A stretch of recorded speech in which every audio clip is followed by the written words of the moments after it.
Donc on passe à la dernière présentation de cette session, recommandations cœur et diabète, quelle nouveauté par le professeur Aboyan. Bonjour à tous et grand merci pour cette invitation et encore bravo pour ce congrès qui, on voit la salle est pleine, donc il n'y a pas plus à dire. Donc je vais essayer de résumer en quelques mots les recommandations de la Société européenne de cardiologie qui ont été faites en collaboration avec la Société européenne de diabétologie, donc des cardiologues, des diabétologues, mais également des pharmacologues cliniques, à Toul, il y en avait aussi, et également des chirurgiens, notamment cardiaques. Donc on s'est mis tous autour d'une table et on a beaucoup discuté, comme vous pouvez imaginer. Le premier message important, c'est de dire que chez le patient diabétique, l'évaluation du risque cardiovasculaire a été complètement revue dans ces recommandations. La première chose, vous le savez, c'est qu'on n'utilise pas les scores habituels, notamment le score Framingham ou le score européen qu'on peut utiliser pour stratifier le risque cardiovasculaire d'un patient non diabétique. Ces scores ne marchent pas chez les patients diabétiques. Et finalement, si on veut... Où est-ce que je dois viser pour... il y a quelque chose. Désolé, mais il y a des soucis de transition. Bon. Concernant l'évaluation du risque cardiovasculaire, il a également été proposé certains marqueurs de risque cardiovasculaire comme la microalbuminurie et l'ECG. Vous voyez que c'est en vert, c'est-à-dire que ce sont vraiment les deux marqueurs que vous pouvez utiliser en pratique courante chez les patients diabétiques. Ensuite, on va aller vers l'imagerie cardiovasculaire et vous voyez que, comme Jean-Pierre sera content, puisque l'imagerie vasculaire périphérique avait même une meilleure cote, peut-être parce que plus facile à faire, pour détecter les plaques au niveau carotidien et fémoral.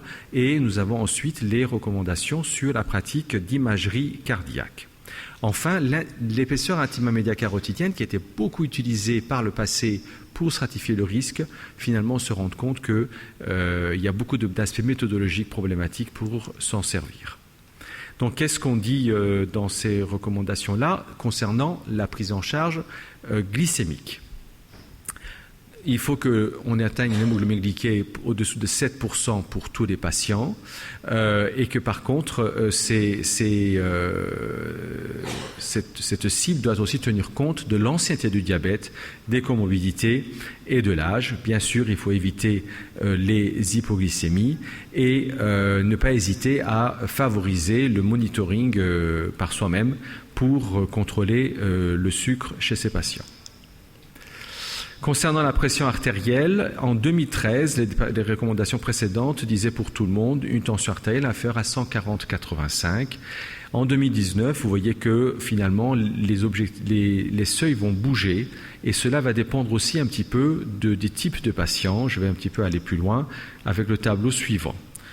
On dit bien qu'on commence un traitement que quand la tension artérielle est supérieure à 140/90. Ça paraît une évidence pour tout le monde, on se demande pourquoi on l'a fait, parce que les Américains nous ont challengé il y a 2-3 ans de ça en mettant une définition avec des seuils plus basses et donc on voulait insister au niveau européen qu'on commence à envisager un traitement quand la tension est supérieure à 140/90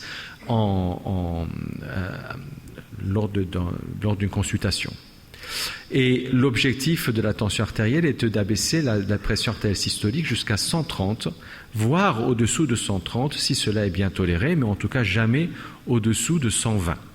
Et que chez les sujets les plus âgés, après 65 ans, notre objectif va être d'atteindre une tension artérielle systolique entre 130 et 139. Côté diastolique, l'objectif est de baisser la pression diastolique inférieure à 80, mais jamais au-dessous de 70. Et on peut envisager, chez les patients qui sont déjà traités, d'abaisser la pression artérielle systolique avec un objectif inférieur à 130, chez des patients chez qui on a prouvé que plus bas on peut aller, plus le pronostic de ces patients est amélioré. C'est notamment le cas des patients qui ont fait un AVC, où on n'a pas cette courbe en J, on a une courbe linéaire. Quand la pression systolique baisse, le risque cardiovasculaire est plus faible.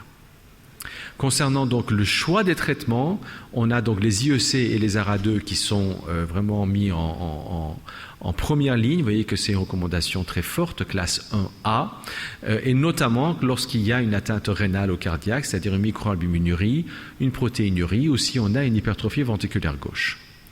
Et il est proposé de plus en plus, quand on prend en charge un patient pour une hypertension artérielle, d'aller souvent en bithérapie. Pourquoi? Parce que on se rend compte que cette inertie à monter progressivement les doses et progressivement les nouveaux traitements va même parfois décourager le patient et on va perdre en efficacité. Et donc, il est proposé de mettre en place un traitement à base d'IEC ou ARA2 en association avec un inhibiteur calcique ou un thiazidique. Et il faut savoir aussi que des traitements antidiabétiques de type les traitements des agonistes de GLP-1 ou les inhibiteurs de SGLT2 ont également un effet sur la tension artérielle. Cela a été montré dans cette méta-analyse où on montre que notamment avec le recours au SGLT2, on a en moyenne à la MAPA une pression artérielle systolique a baissé de 3,6 mm de mercure et à la MAPA toujours une baisse de pression diastolique de 2 mm de mercure. Donc même les hypertensinologues aujourd'hui, et on a beaucoup de patients diabétiques dans notre patientèle, on aimerait bien avoir ce traitement pour améliorer le pronostic tensionnel de ces patients. Ici, il y a une comparaison entre le recours au SGLT2 à faible dose, forte dose ou un thiazidique en gris clair, et vous voyez que finalement les effets sont tout à fait comparables, voire même parfois supérieurs avec les SGLT2. Concernant les lipides, là aussi, les choses bougent et il faut faire baisser le niveau de LDL cholestérol selon le niveau de risque des patients, avec donc... Ah, ça y est, maintenant ça marche. Donc, chez les patients qui sont à très haut risque, alors je suis désolé parce qu'il y a une diapo à sauter où il y avait justement la définition des patients à très haut risque et risque intermédiaire, mais Estelle l'avait déjà montré, donc je te remercie. Et donc, vous voyez que chez les patients à très haut risque, c'est-à-dire les patients qui ont déjà une atteinte cardiovasculaire ou qui ont une atteinte d'organes cibles, on va baisser le LDL cholestérol jusqu'à au-dessous de 0,55 g par litre, donc encore une étape supplémentaire à franchir par rapport à ce qu'on savait déjà. Concernant le traitement de base reste les statines chaque fois qu'on va essayer de renforcer le traitement, la première chose à faire, c'est d'augmenter la dose de statine. Et le recours à l'ézetimibe n'arrive que si les statines sont à pleine dose, ou en tout cas à dose maximale tolérée. Et les inhibiteurs de PCSK9, que nous n'avons quasiment pas en France, sont également une solution seulement si les statines et l'ézetimibe ne suffisent pas pour contrôler et atteindre l'objectif de LDL cholestérol. Il y a aussi la question du HDL bas, où on va bien sûr insister sur le type d'alimentation et l'exercice physique, et également le recours aux fibrates qui peut aussi être utile chez les patients qui ont un taux de HDL bas et qui ont des patients qui ont un taux de triglycérides très élevé. Vous voyez donc une fois de plus qu'on insiste sur l'intensification des statines avant d'avoir recours à une combinaison thérapeutique. Et chez les patients qui ont un diabète de type 1, là aussi, il y a une recommandation 2A, donc doit être considérée, ce n'est pas systématique, mais on doit considérer le recours aux statines chez les patients qui sont à haut risque, même s'ils sont diabétiques de type 1. On a déjà discuté des traitements par aspirine. En 2013, on disait tout simplement ne pas donner de l'aspirine chez les patients diabétiques à faible risque. Or, maintenant, avec la nouvelle classification de risque, on n'a de toute façon pas de patients diabétiques à faible risque. Au mieux, ils sont à risque modéré. Et ce qu'on dit, c'est qu'on peut éventuellement, mais c'est une recommandation très molle, envisager le diabète chez les patients à très haut risque cardiovasculaire.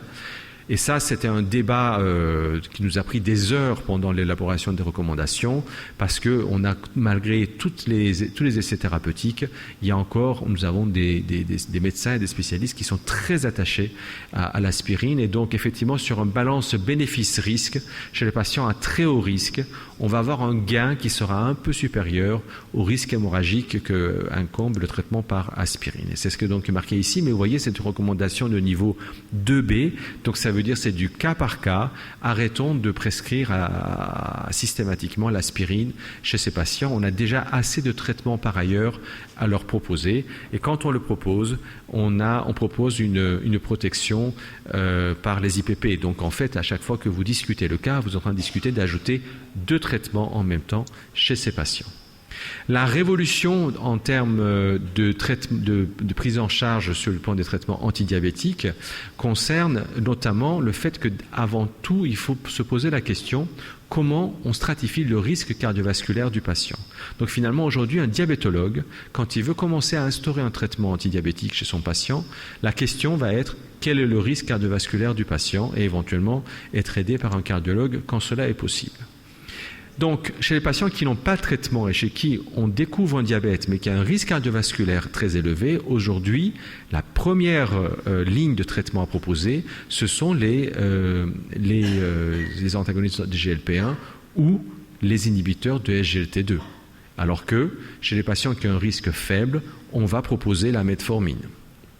Alors vous imaginez la révolution que cela incombe, et parce que beaucoup de diabétologues ont dit mais attendez, tous nos patients sont sous metformine, on se dit bon d'accord, alors si votre patient est sous metformine, qu'est-ce qu'on va faire? On va à ce moment-là proposer, si le risque cardiovasculaire est élevé, à nouveau d'ajouter un traitement à base de SGLT2, d'inhibiteurs de SGLT2, et que chez les patients qui sont à faible risque, on va maintenir un traitement par metformine.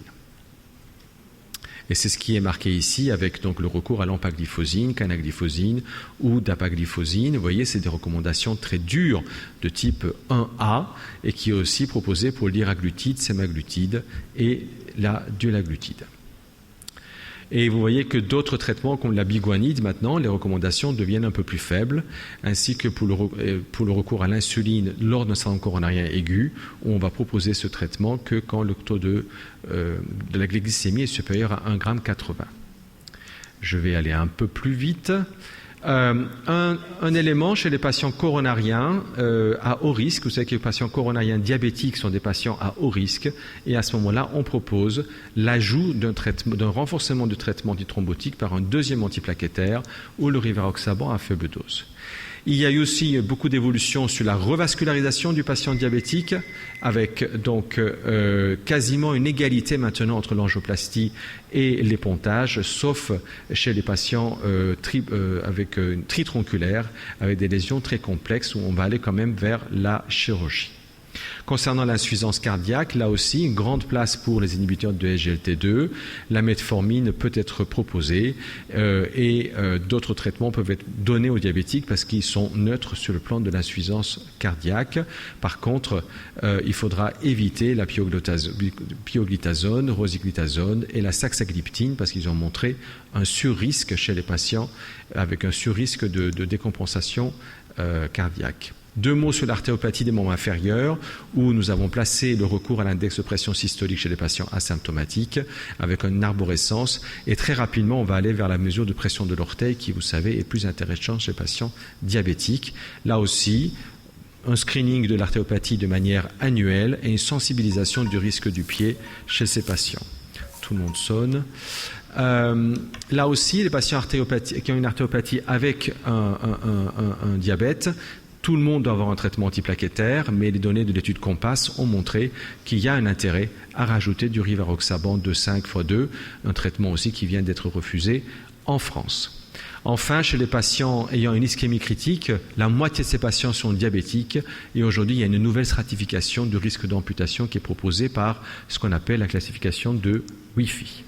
Voilà, donc là enfin la cardiodiabétologie est, je dirais, née et ses recommandations ont insisté sur la nouvelle stratification du risque, les nouveaux objectifs d'hypertension, les nouveaux objectifs de cholestérol, la nouvelle stratégie antithrombotique, donc tout a véritablement changé et surtout les nouveaux traitements antidiabétiques. Je vous remercie.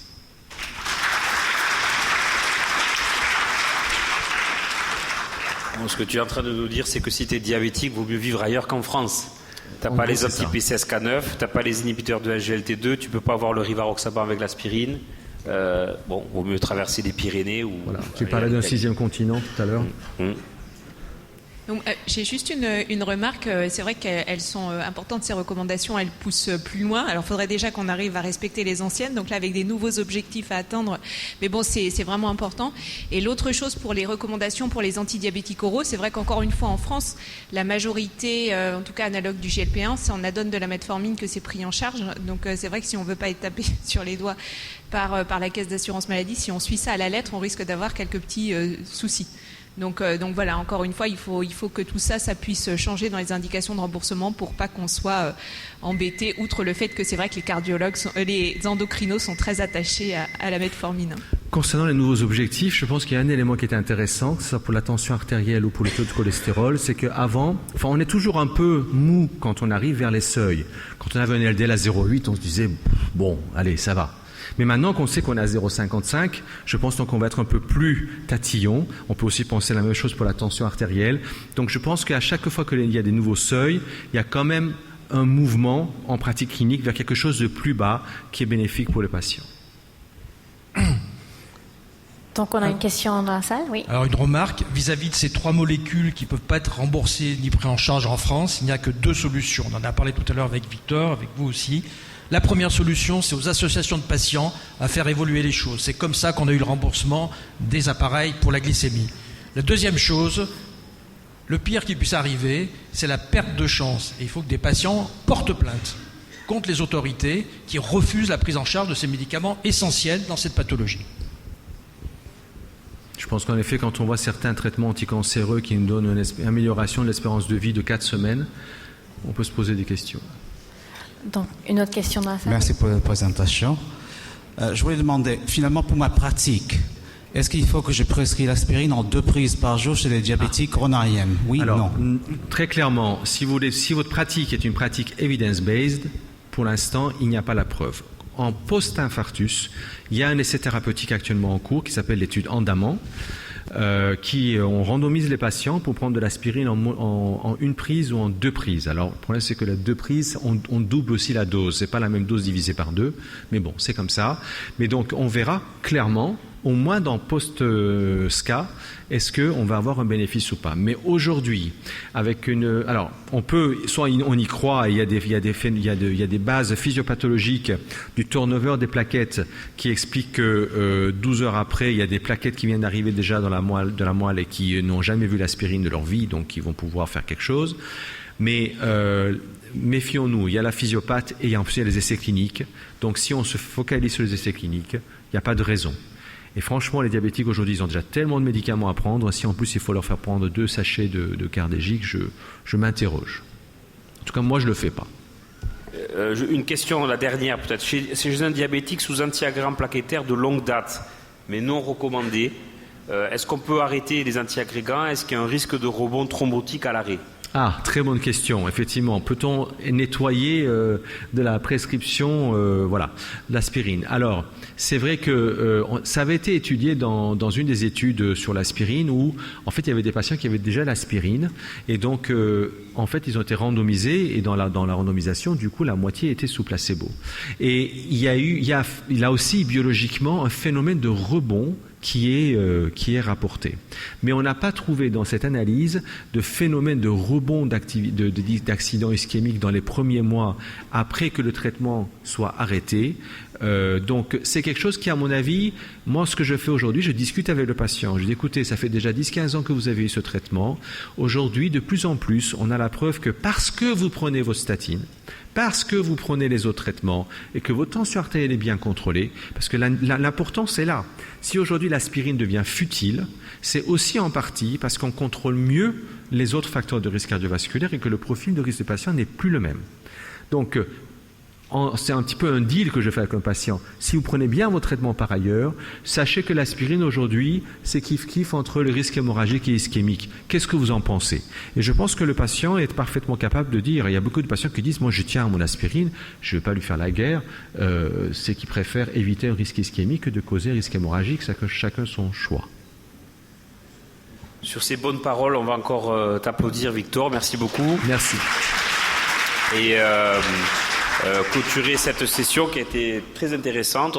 Finalement, on n'est pas trop en retard. On a eu des messages cliniques pertinents, des orateurs qui ont respecté le timing. Donc, je vous laisse la parole pour conclure. Non, merci beaucoup pour, je crois, quelque chose de très pertinent. Cœur et diabète, c'est l'avenir. C'est qu'on va parler beaucoup de ça. Merci.